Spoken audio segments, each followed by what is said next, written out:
చెప్తా తల్లి.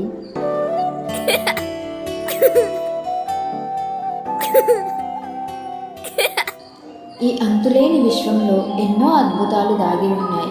ఈ విశ్వం నుండి పుట్టినవే ఈ శక్తులన్నీ. ఒకనాడు సూర్యగ్రహ సమయంలో ఒక నక్షత్ర తార ఈ విశ్వం నుండి ఉన్న భూమిపై ఉన్న నిస్తారణ్యంలో చేరింది. ఆ తార నుండి ఉద్భవించినవే ఈ యక్ష, గంధర్వ, నయర, నాగిని అనే శక్తులు. ఈ శక్తులు తరచూ ఆ అరణ్య ఆవరణలో ఉన్న గ్రామాల పిల్లలను అపహరించేవి. దానితో ఆ ఊరి ప్రజలందరూ కలిసి అక్కడ ఉన్న దేవతను వేడుకున్నారు. ఆ తల్లి ఆ శక్తులను తనలో ఐక్యం చేసుకుంది. అప్పటి నుండి ఆ శక్తులను స్వాధీనం చేసుకుంటే అంతులేని సిరి సంపదలు విజయం చేకూరుతుందని వాటిని తమ సొంతం చేసుకోవడానికి చాలామంది ప్రయత్నించారు. కాలాలు గడిచాయి, యుగాలు మారాయి. ఆ శక్తులను అందరూ మర్చిపోయారు.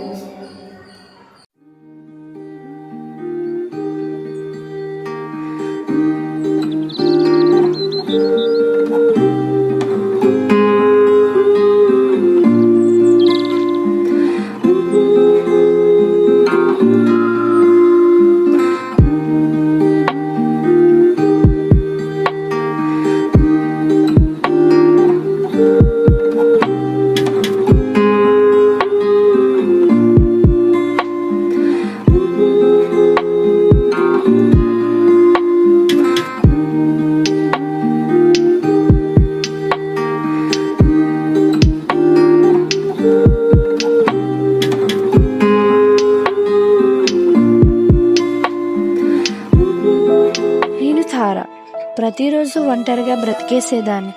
ఆనందంలో బాధలు ఎవరు తోడుండేవారు కాదు. నేను బాగా చదివేదాన్ని.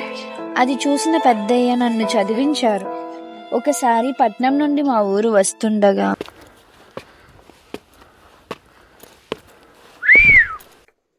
పక్కనే గెస్ట్ హౌస్.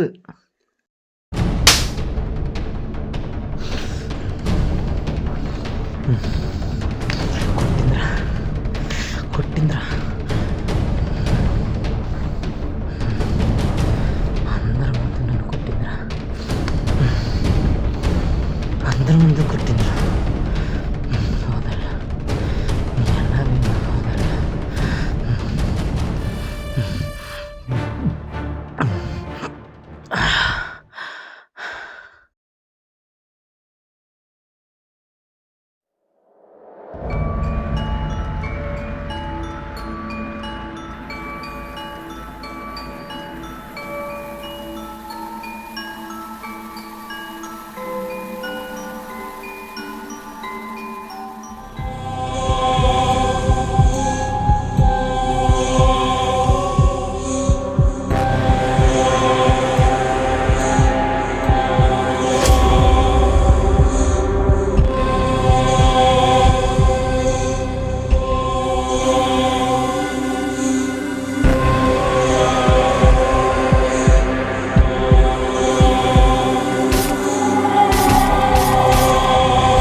నువ్వెక్కడున్నా అర్జెంట్గా రారా. పిచ్చి పిచ్చిగా ఉందిరా, నాకేవో పిచ్చి పిచ్చి కళ్ళు వస్తున్నాయిరా. బుర్ర పని చేయట్లేదురా బాను, ఏం చేయాలో అర్థం కావట్లేదురా. నన్ను చెప్పినట్టే కల వచ్చిందిరా, దాన్ని ఎలా అయినా వదలకూడదు బాను. చంపేయాలి, బుర్ర పని చేయట్లేదు. అప్పటికి చెప్తూనే ఉన్నాను అన్న నీకు, ఆ అమ్మాయి మంచిది కాదు, ఆ అమ్మాయితో పెట్టుకోకు, ఏ దుష్ట చేతులు వెనకాల ఉన్నాయన్న. గురూజీకి రేపు కలుద్దాం పదన్న.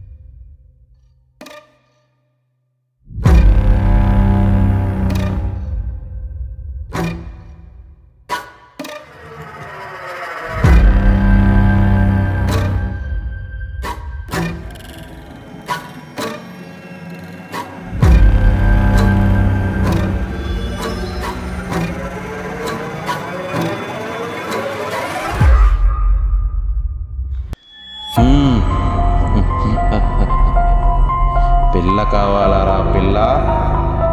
ఇప్పటిదాకా నువ్వు పాడు చేసిన అమ్మాయిలు సరిపోలేదా?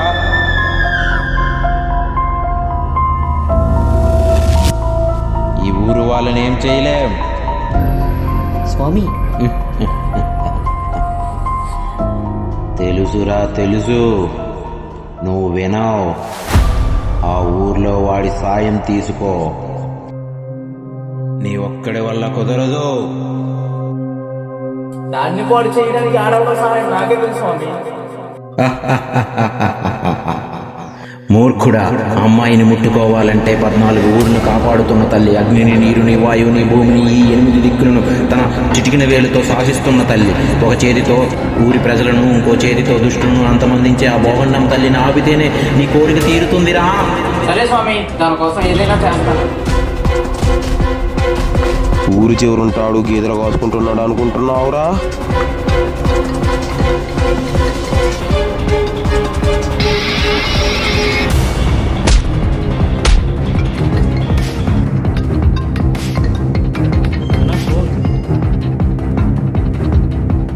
నాకు తెలియకుండా సరుకు ఎందుకు పంపించావురా?